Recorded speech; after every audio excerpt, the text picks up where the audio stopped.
Hey guys, Brett Weiss here. Welcome to another video. I just got home from Fan Expo Dallas where I got to ask Susan Sarandon a question about working on the Rocky Horror Picture Show.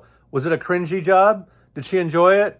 Let's check it out, guys. I've got the whole answer for you here. It was extremely cool addressing her, talking to her, and she gave me a great answer. So let's just check it out. Well, that was hard to follow, but Susan, or should I say Janet, my name is Brett, wait for it, Weiss, and when I was in high school, we went to go see the Rocky Horror Picture Show almost every weekend, and you were a big reason why. Love the film, love the music. What I want to know is, if you don't mind answering, was there part of making that film that just you really hated, you found uncomfortable? And was there part of making that film that you absolutely loved and you really found gratifying? Thanks for that question.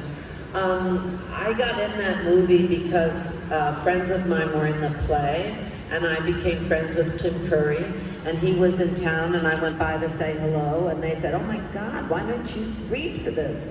I was already supposed to do a different movie, and I said, "Well, I can't sing," and they said, "Well, can you sing Happy Birthday?" Anyway, you see where this is going.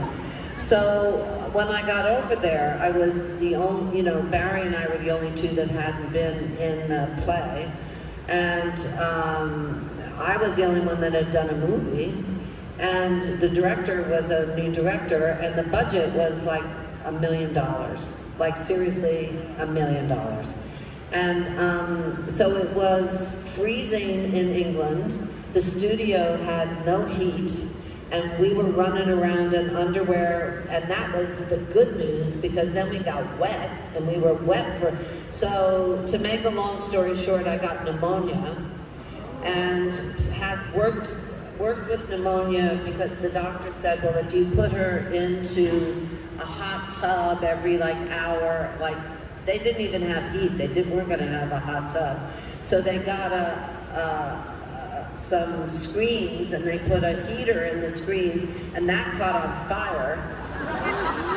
Luckily not burning anybody that was in there, because of course all of us were in there then. It was it was fun. I mean, when I see it, I think I had more fun than I actually did, because I was struggling, physically, because of having pneumonia, but I continued a friendship with those guys, and then the film was never really released. And then it became this thing, which I'm so proud of, because I think the message of the movie is so important and has meant so much to people. And when I have started doing Comic-Cons, one of the things that just thrills me to death is that I get to talk to people who have different relationships with different work that I've done, and you never get to know that, as far as people tell you if it's successful or if not successful based on how much money it makes or whatever.